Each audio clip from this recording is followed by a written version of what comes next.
अब अच्छा अगला पॉइंट देखें, एक और पॉइंट अगला पॉइंट की बात करें तो limit x tending to infinity -1 के पावर ग्रेटेस्ट इंटीजर x।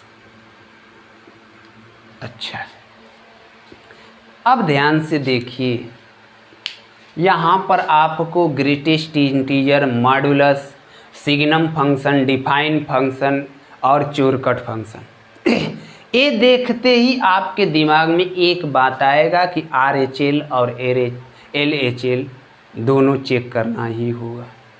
और इतना दिमाग में चलते ही इन्फिनिटिव -h और इन्फिनिटिव +h आपने किया, तब तक बाजू वाले ने हंसते हंसते मर जाएगा, यानी पड़ोसी आपका हंसते हंसते मर जाएगा। वो इन्फिनिटी में से पूछो क्यों? क्योंकि आप सोसाइटी में इतना भद्दा मजाक कौन करता है। और इसमें इन्फिनिटी में से 2, 4, 10, 20 करोड़ घटाओगे तो कुछ नहीं होगा। आप यच घटा रहे हो, गुदगुदी तक नहीं होगी इसमें। यानी एक कॉन्सेप्ट निकल कर आता है कि इन्फिनिटिव दिखाई दे तो LHL और RHL नहीं करने का। आया बात समझ? यानी LHL RHL तो नहीं कर सकते, लेकिन एक बात यहाँ पर समझ में आती है कि इन्फिनिटिव रखते और ग्रेटेस्ट इंटीजर का खास बात ये होता है कि वह इंटीजर बनाकर ही मानेगा। अब इंटीजर बनाएगा या तो इवन इंटीजर या तो ऑड इंटीजर। अब इवन इंटीजर बनेगा या ऑड इंटीजर, यह 1 मिल जाएगा और यह -1 मिलेगा। अब लिमिट कहती है कि एक ही पॉइंट पर दो वैल्यू नहीं मिलने चाहिए, पर यहाँ पर मिल रहे हैं।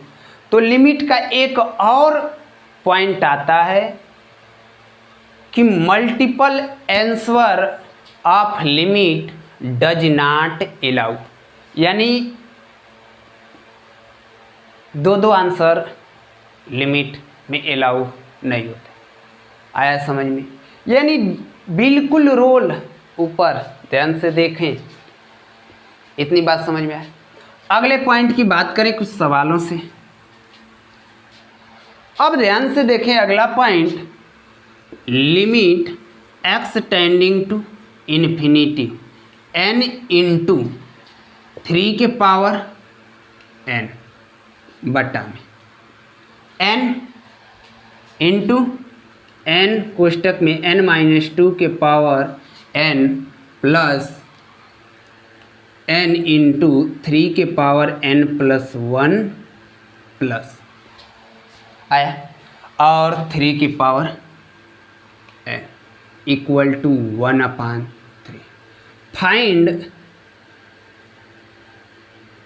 Find range of x, find range of x,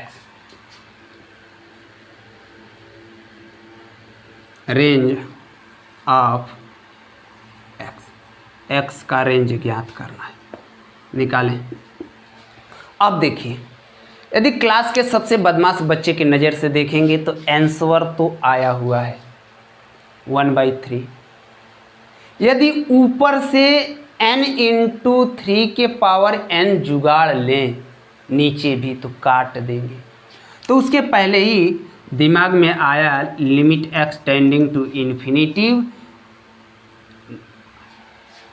अब उसे तकदीर से कॉमन लेना आता था, x-2 की पावर बाई 3 की power n plus 3 plus 1/n।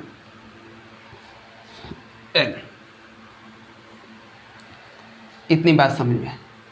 और ऊपर काट दिया इक्वल टू 1/3। अब उसका क्लास का पहला पेज उसे याद आया, क्लास का पहला पेज उसे याद आया कि शायद इन्फिनिटिव रखते ए भी तो 0 बन जाएंगे, सारा रोल इसका है। यदि a 0 बन जाए तो अपना काम चल जाएगा। यानी लिमिट में limit x tending to infinity x minus 2/3 के पावर n इक्वल टू 0। इसी को 0 कर लो। 0 करते ही पहला चीज़ उसे याद आया कि लिमिट में 0 तब होगा जब -1 से 1 के बीच में हो।